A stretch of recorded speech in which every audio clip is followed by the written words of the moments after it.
Hello everyone, welcome to Sweet Tomato Vine Homestead. I'm Linda, and today I am in the garden and I'm about to do some harvesting of some brassica leaves and some broccoli because it is very warm out today. I think it's probably about 70 degrees today and it feels hot. I got on a lot, but that's to kind of protect me from the insects. But I am going to harvest some of these brassicas because, as you all know, once the temperature starts to warm up and stay warm for a period of time, the brassicas will start to go to seed. So really in my area, I don't see a need to plant a whole lot of more brassicas because brassicas need a certain amount of cool weather. And if you don't have enough cool weather for your brassicas, then you're not going to be able to get very much. So what I'm going to do is to start harvesting some of my brassicas, and if some of them go to seed at this point, it will be okay because I'm going to harvest as much as I possibly can. I intend on planting a lot more brassicas this season. I plan to go ahead and start getting in my summer crops that want heat, and so that is what we're going to do. We're going to go ahead, we're going to harvest some of these brassicas and start to making room for some of these summer crops. So y'all, let's get started. First, I'm going to check on the eggs, see if we have any eggs out here. The girls and guys have already had their breakfast. They're eating and drinking. They're hanging around the water cooler right now. And so I'm just going to go ahead and see if we have any eggs.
Okay, we had 7 eggs today.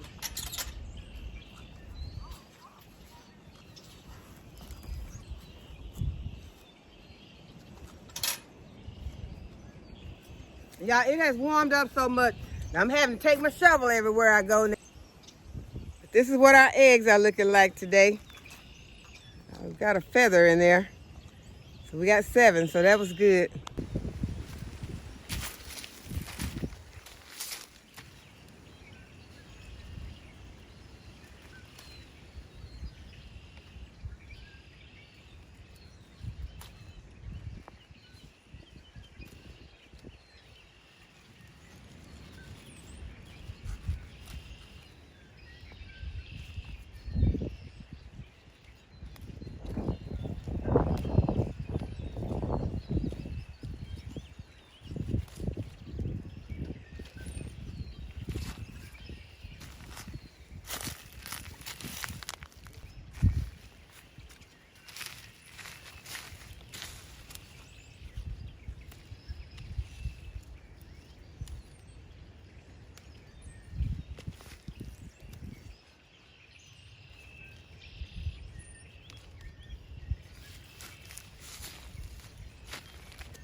Now I'm going to harvest some of the greens that took some damage during the winter storm, like this little red jewel cabbage. And then this is what we're left with. And I can take this and I can add it to some slaw. And so we can still use it, but it's just not going to get any bigger. And I want to get it before it just sits out here and goes bad. Y'all, my purple lilac bush is getting some buds on it, so we should have some flowers real soon. I think this cabbage will go good with that little small cabbage to make some coleslaw. I'll go ahead and take this one.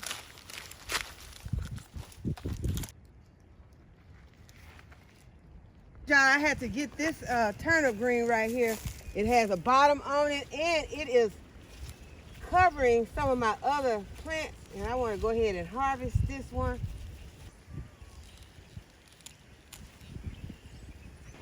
We still got some cabbages and collards over here that we could harvest.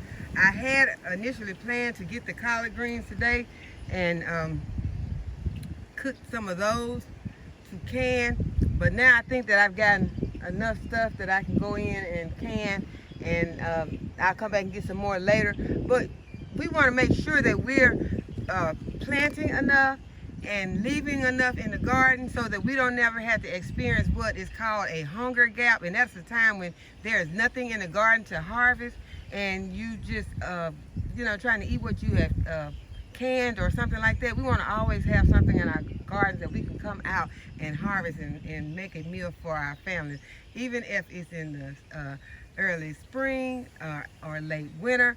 We always want to have something to harvest, and that is why we continue to keep dropping those seeds. So this is what I ended up harvesting for today. I harvested some broccoli, this is some purple and some green cabbage, and this is just enough for me to go in and make a slaw. I decided not to go ahead and get a whole lot, and then I went ahead and got some turnips. And there is still a lot out here to harvest, but I decided to go ahead and just get what I felt like dealing with today because I had other plans. I was going to do a lot of canning of the greens, but y'all, I am about to can some black beans. So that is why I decided to just go ahead and get this. But first, I want to go ahead, I'm going to plant some moringa seeds. Then we're going to go inside and we're going to can some black beans. So the next thing that I want to do is I want to plant some moringa seeds. And this is what the moringa seeds look like once they've been soaking. So you want to go ahead and soak them if you have time, so that'll help them germinate more easily. And I'm going to go ahead and moisten my soil.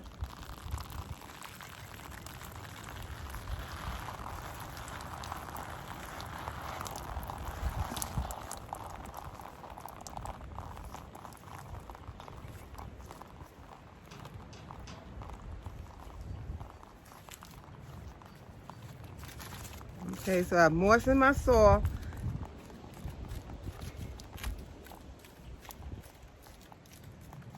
I want to push it down into the container cells so that I can have a nice foundation for my seed so that my seed don't soak to the bottom. And then I'm just going to go ahead and I'm going to pop my seeds in. And I'm going to put the flat part down in first and stand up the pointy part. I'm just gonna push them underneath the soil. I'm gonna put one in each cell.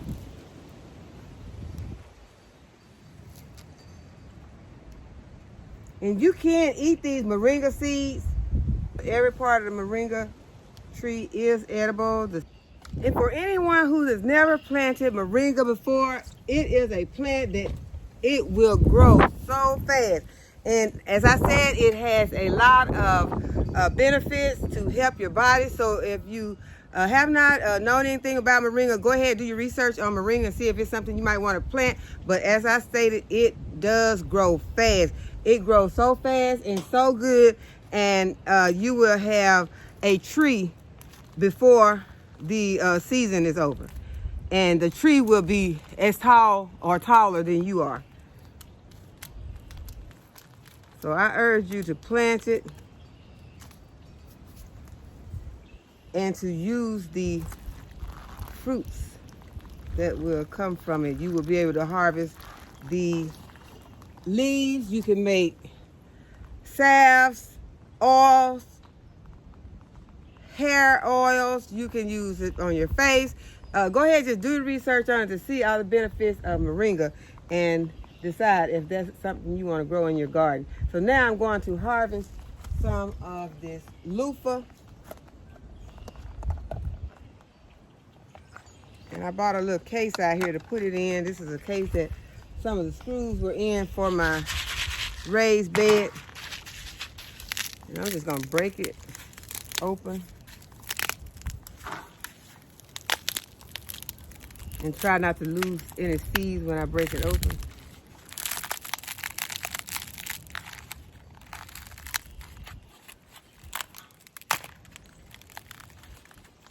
And get inside here and get my seeds out.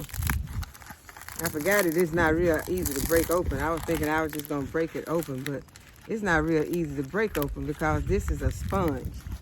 So I'm fixing to have to probably cut it.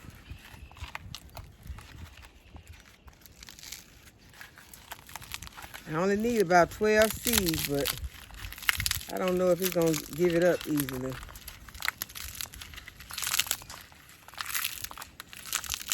Oh, I'm making a mess. Y'all, the seeds were falling out the bottom. I got about 100 seeds underneath my feet. I did not even notice. See, the seeds, this is where the seeds come out.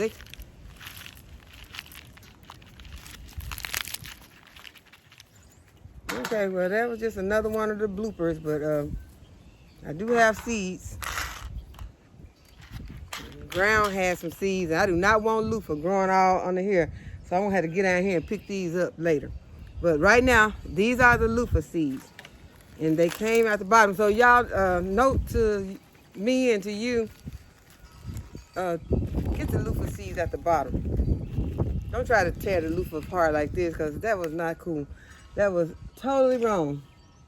Okay, so now I'm gonna take these loofah seeds, and I think I'm just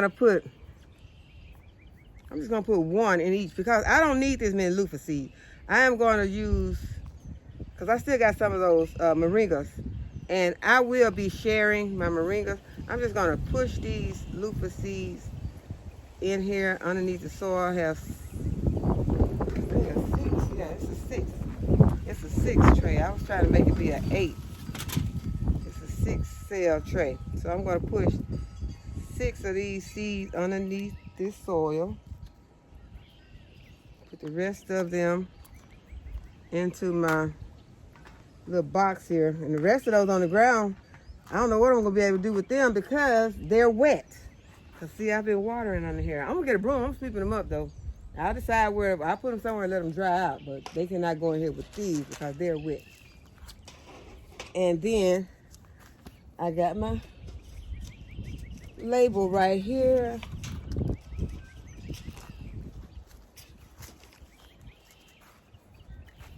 And this is my loofah.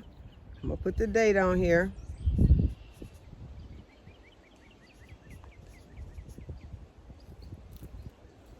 And this other one I'm going to use for the rest of this moringa.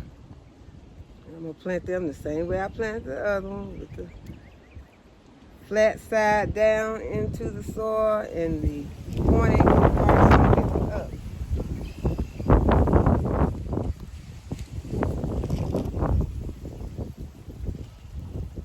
I'm gonna be one short, but that's okay.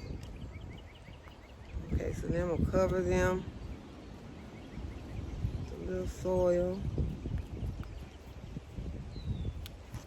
I have my vermiculite right here. I'll try it again. Pour this vermiculite over the top. I'm gonna press it in so that it won't go everywhere. So we have some loofah and some moringa planted. You can use this water, pour over the top, not wasting any water. You don't want to waste any of our resources. If there is ever a time that we are without our resources, we won't have that guilty feeling that we should have not wasted those resources. So now I'm going to make a label for my moringa.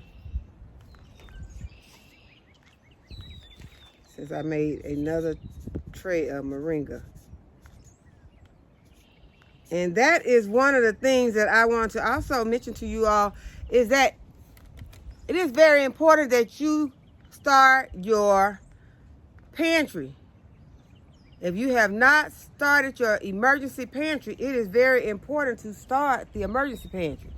And to not just look at storing food in your freezer, but it is very important that you have a dry goods pantry so that you can have long-term storage, because the food in your freezer may not be as long-term as you think it is. Even though you may have 2 or 3 freezers that is full of food, if something happens in a couple of days, you could have no food. If that is the only food that you have is in your freezer, you could be without food. So that is why it's important. If you have dry beans, go ahead, get some of those dry beans put into jars, into your canning jars, and you can only can dry beans through the pressure canner. You cannot can dry beans in your regular water bath canner. So remember that, and get a Ball's canning book so that you'll know how to properly can your food, because it is very important you know how to store your food now and not later, because things are very serious. You don't never know.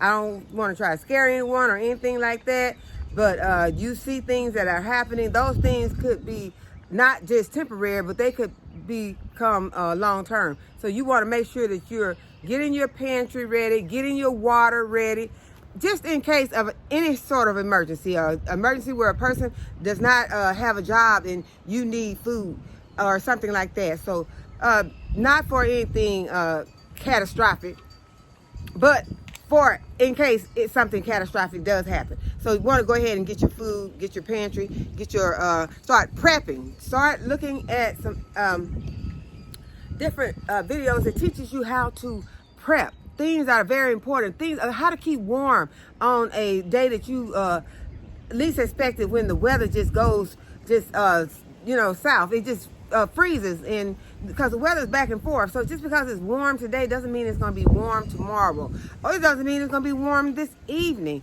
So these are things that you want to make sure that you're staying aware of. Don't just what's going on around you.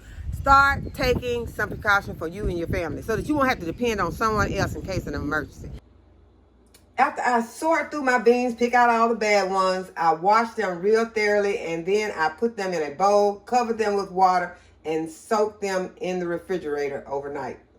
So I got my 3 pounds of beans that have been washed and soaked,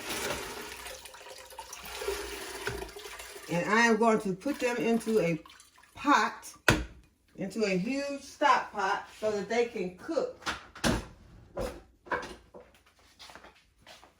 You want to make sure that you sort these beans first.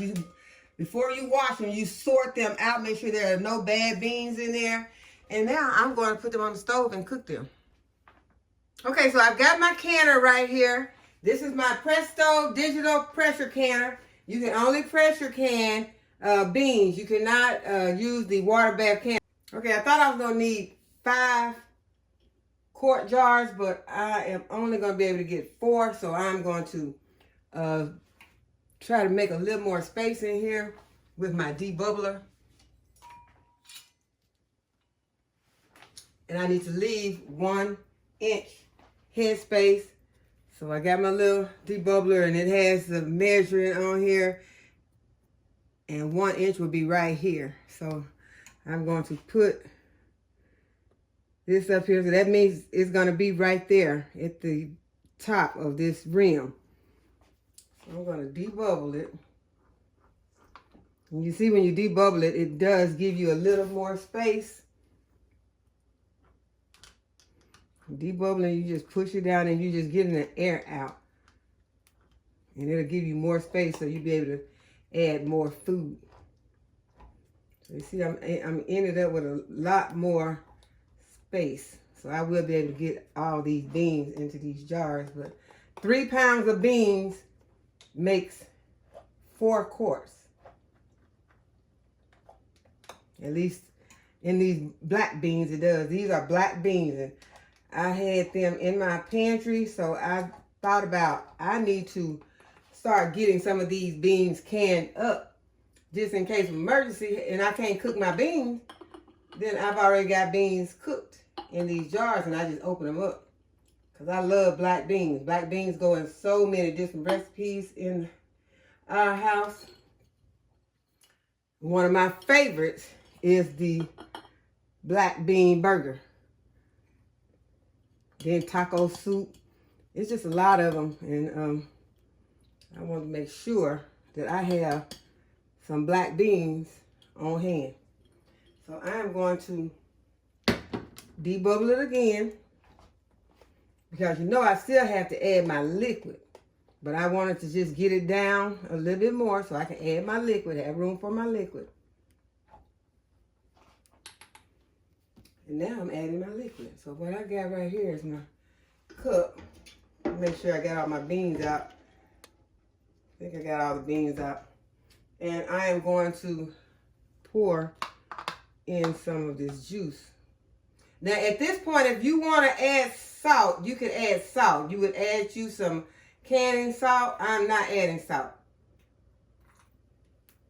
I'll add salt if I need salt in my recipe. That is when I will add salt to mine. So it's just whatever your preference is.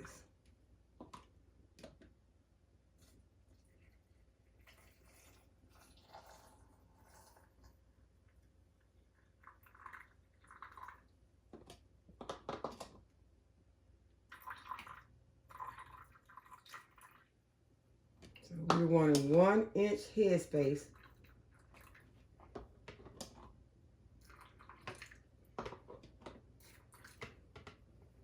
Okay, so now I'm going to debubble it again, check for headspace, and then we're putting them in the canner.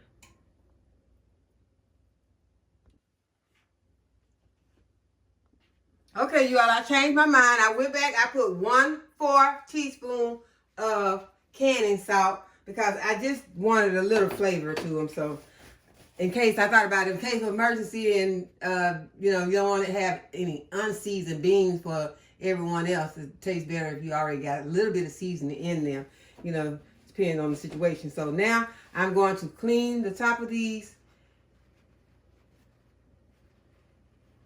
with some vinegar. I'm using white vinegar, just cleaning the top. And that's just to make sure that there's nothing on the top. And you want to always check to make sure that your top of your rims are not cracked or anything like that. Because when I checked mine today, I had one that was had a little chip on the top. So you don't want to try it in can and you have a chip in your mason jar. Okay, so I am going to add my lids, and then I'm going to add my rims, and I'm just going to finger tighten them, not doing it too tight.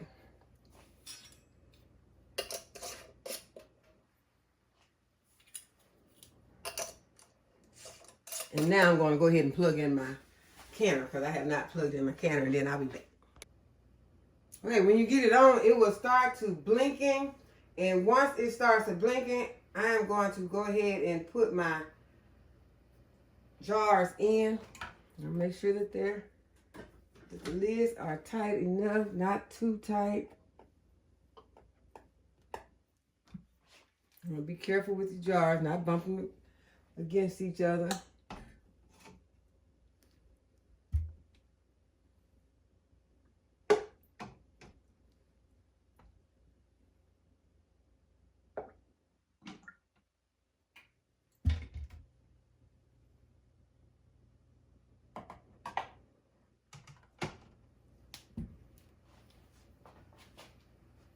Now I'm going to add my lid.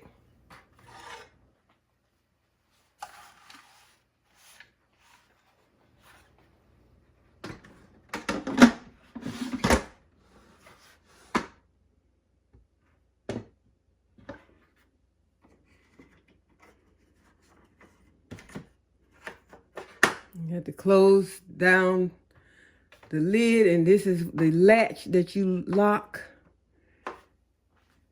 Then you press your button, and it's gonna give you a time, and you're gonna add the time how much you're gonna need. Okay, it's gonna take 90 minutes for this to pressure can. So you go to 90 minutes and then you hit your advance button. At this point, you want to make sure that this gauge is off of the top, and this is what I'm talking about. This little, you want to make sure that this is off. Okay, so now it has started venting, and it will let me know when to put this pressure regulator on. So while that is going on, I'm going to go ahead and freeze my broccoli. Okay, now the canner has started beeping, and it has a message right here that says put regulator on. I'm not sure if y'all can see it, but I am going to go ahead and put the regulator on. And the regulator fits right on top here. And there is steam coming out. So just want to drop that on.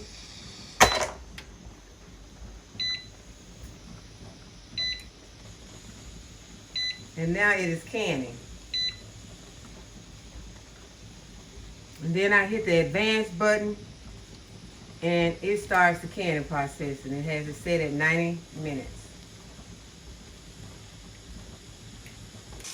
Okay, so I'm getting the broccoli ready to go in the freezer. It's already been blanched, and now I'm just shocking it with some cold water. I'm gonna drain it and bag it. I was able to can 3 quart bags of broccoli to put in the freezer. While I was in the freezer, I took out some tomatoes so that they can thaw out, and I am going to pressure can them tomorrow. And this will give me room in the freezer for other things that I'm bringing out of the garden.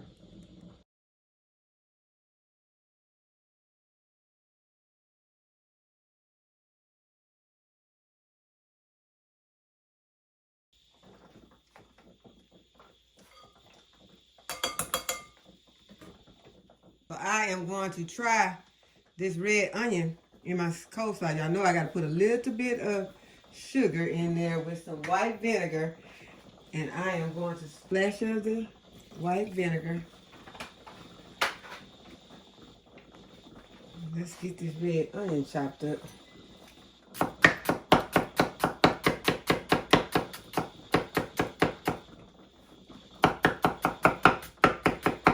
I'm going to chop it pretty fine in here. You got to get it all the way through. We're going to go with the red onion today. Add my vegan mayonnaise in. Put a couple of dollops in there. I got a lot of slaw this time, y'all. I said that was going to be a small slaw. That is not a small slaw. And that was just 2 little, seemed like 2 little small cabbages, but it made a lot. Okay, I went ahead and added my garlic powder, onion powder, and my black pepper. And y'all, yep, delicious. So when this little lever right here goes down, that means that you can go ahead and you can open it. But do not open it before that goes down, because it still has pressure in it. So after that goes down, you can turn this to the side, pull it back, and open it. And open it towards your face.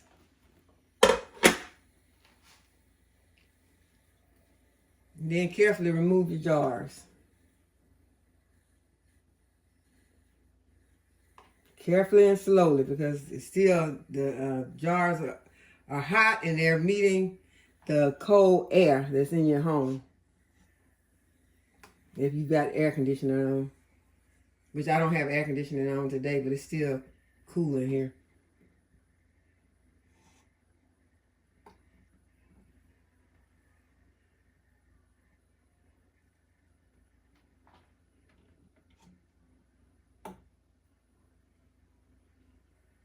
Okay, so now we've got 4 pressure can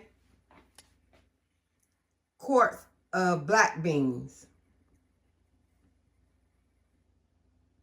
So I hope that you all have enjoyed this video today and that you'll give the video a thumbs up and subscribe to the channel if you have not already subscribed. And hit the notification bell so you'll be notified whenever I upload a new video. And as always, thanks for watching. I'll see you in the next video.